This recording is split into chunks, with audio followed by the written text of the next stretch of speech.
This is Signature TV News Flakes. I am Charles Pius. The government of Imo State and a popular German firm called Eastern Waste Management Company Limited have entered into a pact on how to achieve a clean, hygienic and environmentally friendly state through proper waste gathering and recycling. Beyond achieving a clean, hygienic and environmentally friendly Imo State, the company has also committed to the creation of employment within the ecosystem. The primate of the Church of Nigeria Anglican Communion, Most Reverend Henry Ndukuba, has commended President Bola Tinubu's efforts towards fixing the country.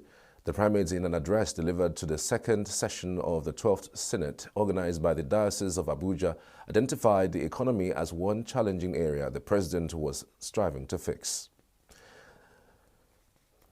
The National Human Rights Commission, NHRC, has lamented the upsurge in the number of complaints of human rights violations in the month of April.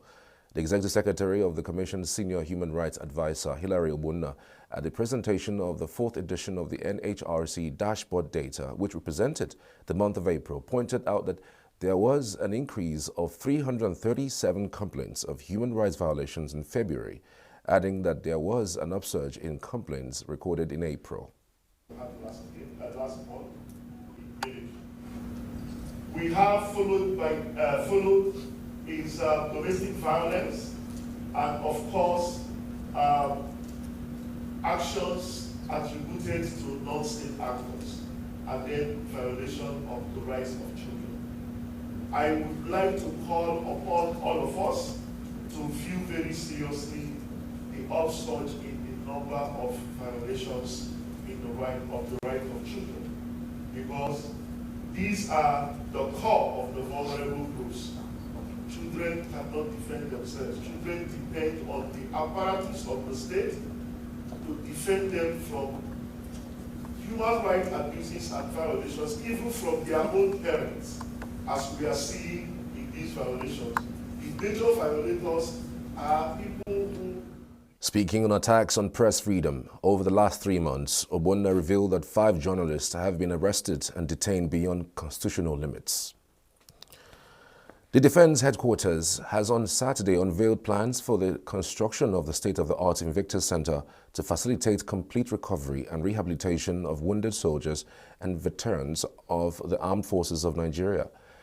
The unveiling was done at the reception in honor of Duke and Duchess of Sussex, Prince Harry and Meghan, who are on private visits to Nigeria on the invitation of the Chief of Defense Staff in Abuja.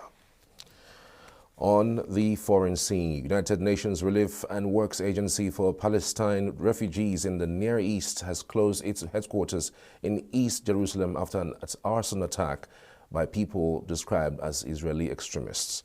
While no one was injured, the UN agency says Israel must track down those involved and take responsibility for the protection and safety of the UN building and its staff. The agency says the headquarters will remain closed until extra security can be out in place. People living in Gaza's southern city of Rafah have been fleeing their home since Israel began intensive bombardment on Friday after the talks on the Israel-Hamas truce held in Egypt's Cairo collapsed a day before. The Israel army on Saturday ordered further evacuation of Palestinian residents in eastern Rafah, citing upcoming military operations targeting Hamas militants in those areas. Under the military threat, local residents left the eastern part of the city by cars and motorbikes loaded with their luggage.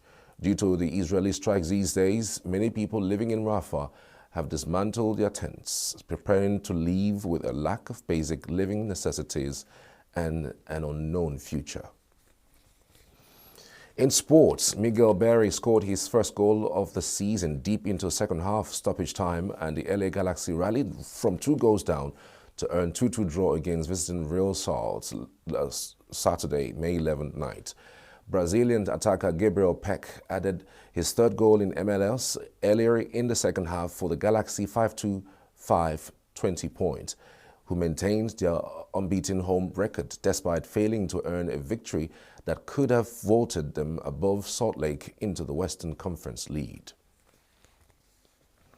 And that's the news this hour. I'm Charles Pius. Thanks for watching.